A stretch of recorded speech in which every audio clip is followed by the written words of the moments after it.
I'm going to start off today's message with a short story. The story is a little bit embarrassing. Nonetheless, I will still share it with you in order to demonstrate the entirety of my message. A couple of days ago, I was rushing to work, and after I had already got on the bus to get to work, I realized that I'm not wearing socks. Now, you're not supposed to go to work without socks. We have to wear socks for this particular means of work. I got frustrated and I cursed. Now, if you've been following my story for a couple of months, you'll know that I don't curse. Why don't I curse? Because life happens for me, not to me. If life happens for you, then you don't get frustrated and you don't find the situation, whatever it may be, as bang hard difficult.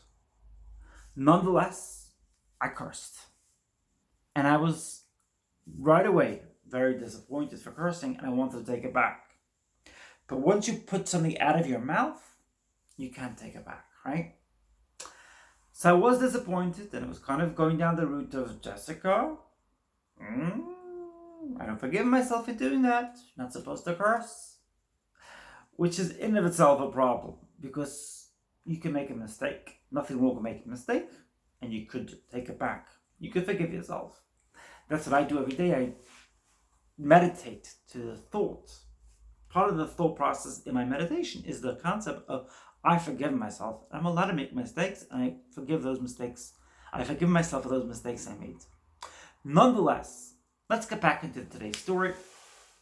I'm on the bus and I already cursed because I felt the world happening to me, not for me. I said to myself, Jessica, again, I felt the world happening to me, not for me, which is collectively a better approach, and you'll find positivity in any situation if you do that. I have found in my life that because I count my blessings and because I find lessons in every story, everything that happens to me, I have found that I'm much more successful at feeling better and feeling grounded and feeling stronger as a result. But getting back to the story, I was frustrated. I got off the bus as soon as I could and I went to the store and I said, Jessica, we're going to get socks in this particular store and we'll be fine. Thing is that this store doesn't always sell socks. Actually, they don't generally even sell socks. So I was kind of taking a risk here. But I said, dear God, please help me find socks in the store. I get to the store. I'm looking for socks. I'm not finding it. Once again, I call out to God. Not once again. I call out to God and I say, God, please help me. Please help me find socks. It took me about another 30 seconds of looking, and I'm like, oh my God, God is not helping me, God is not helping me. Then God helped me, and I found socks. Now, you might turn around and say, okay, and what? The message is that life happened for me because I spoke to God, and God helped me within 30 seconds. Not right away, not bang right away. Why didn't God help me right away? Because I need to learn a lesson. I need to learn a little bit of patience and I need to do things from my own means of free will. It's important for us to have free will because we are in this life to see free will, to feel free will, and to gain from having free will. So the story ended well. I found the socks I needed and I even got in time to work. I caught another bus thereafter and got in time for work. So it wasn't a problem. But the message is that life happens for you, not to you. You could make a mistake. Nothing wrong with making a mistake. There's nothing wrong with making a mistake. I just kind of got riddled into this idea, this concept of not making any mistakes. And the thing is, you're allowed to make mistakes in life, and that's part of life. It's actually part of learning life, making mistakes. Nothing wrong with making mistakes. And you forgive yourself for making mistakes. I want to now go on and play my guitar a very small song which I've composed. The actual tune is not a new tune. I didn't compose the tune. I composed the words. I've taken this tune from the Jewish singer whose name is MBD. He sings this song for this. He sings this tune for the song called Anachnu Maminim. And this is how the song goes. Amazing things happen when you let go of your ego. You permeate the world around you with high energy and high frequency. Try it and you'll not be disappointed. Amazing things happen when you let go of your ego. You permeate the world around you with high energy and high frequency. Try it, you'll not be disappointed. I'm going to now play that song on my guitar. I'm not sure if you get a good look at me playing my guitar. I hope you could.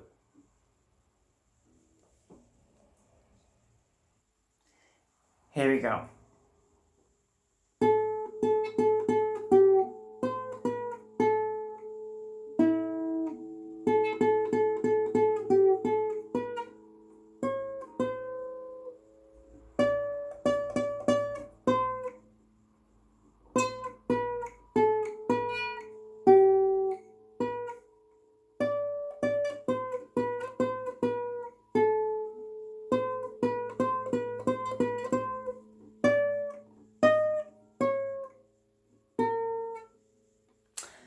Sort of ended that incorrectly, but the message was one of resilience, courage, and strength.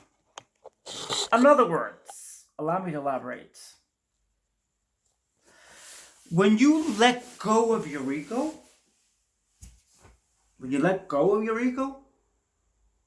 you start resonating from a deeper place inside of you.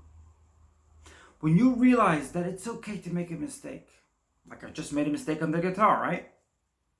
I made a mistake because I was overthinking the song.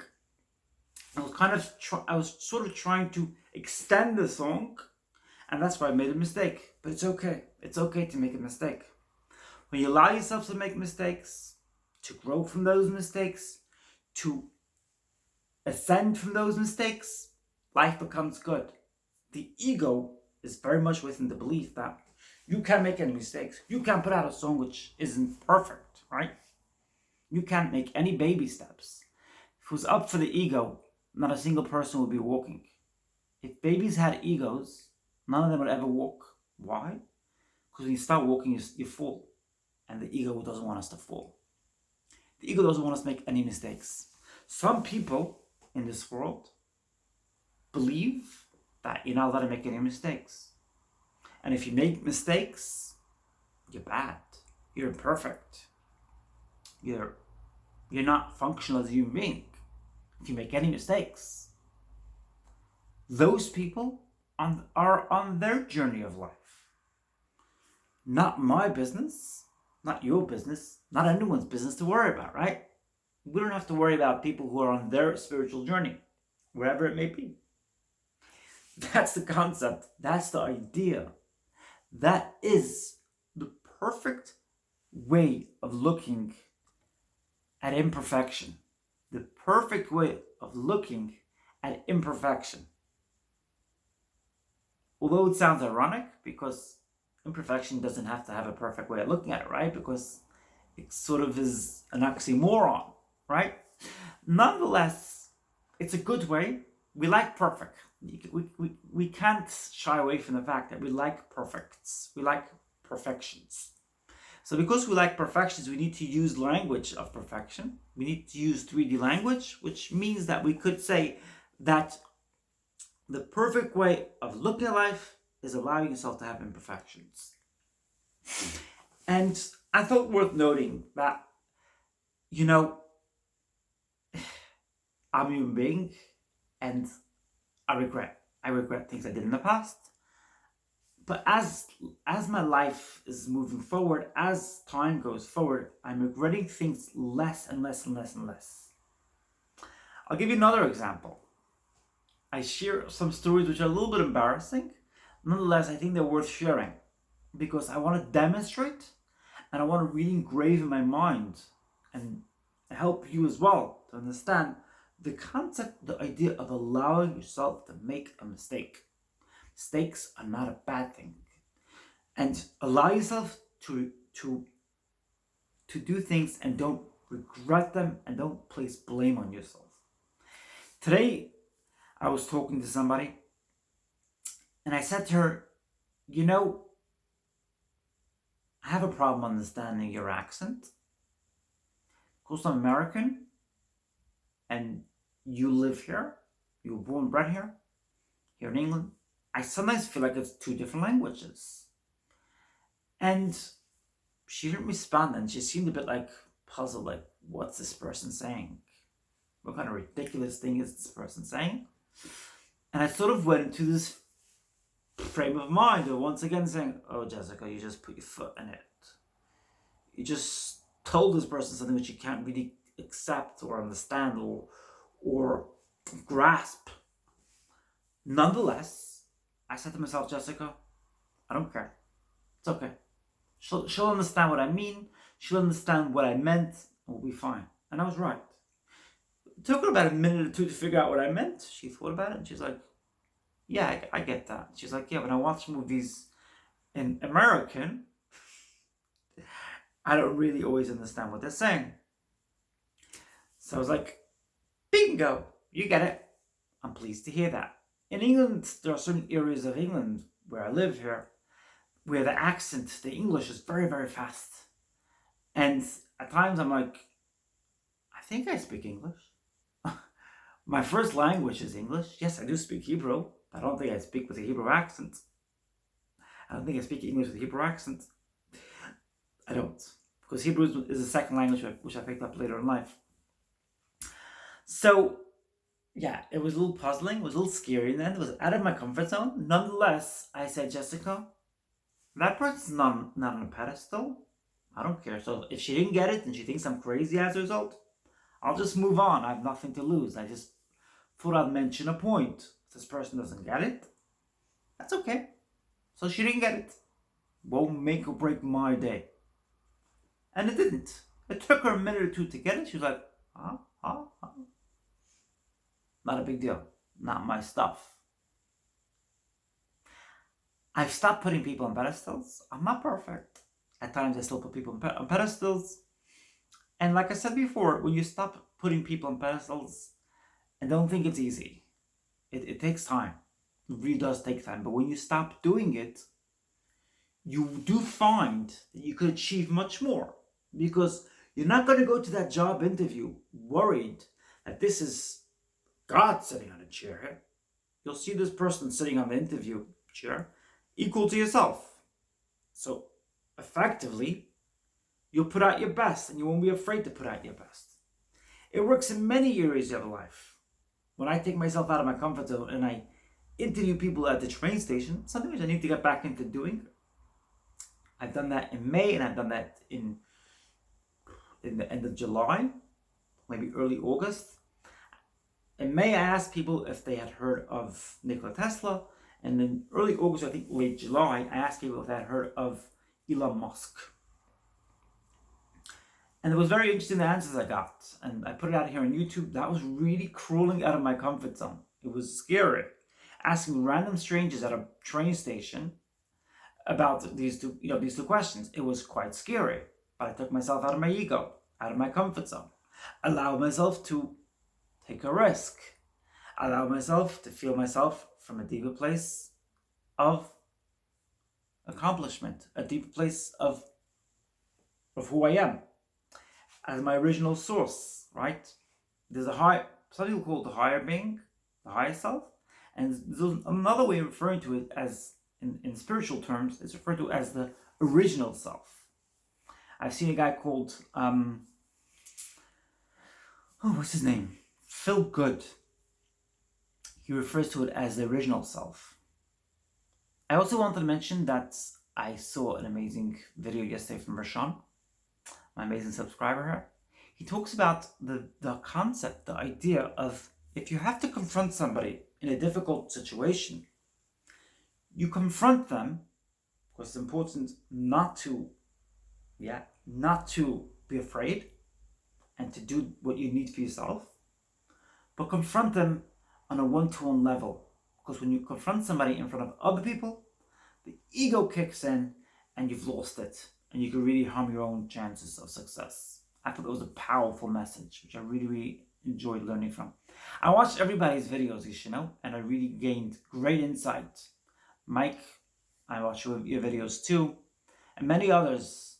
I've watched your videos. I can't remember everyone's names, my apologies, but I've watched your great videos, and I really, really was impressed with the great content you put out. Really, really, I gained real clarity from your messages that you put out in your YouTube videos. I thought I'd mention that as well. That's today's video. Did you enjoy today's video? Press the like button. Smash the like button, as Aaron Doyle says. I love the way he says, smash the like button. And if you are already my subscriber, why not press that bell notification next to the subscribe button so that you can see my videos ASAP as soon as they come out. If you have any thoughts or comments, leave them in the comment section down below. I love your comments. I love your thoughts. I've gained so much insight from you guys in the last few days.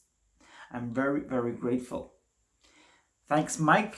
You've been commenting almost every single day. I'm really grateful for your great feedback and your great tips on good videos which are coming out, which I'm putting out.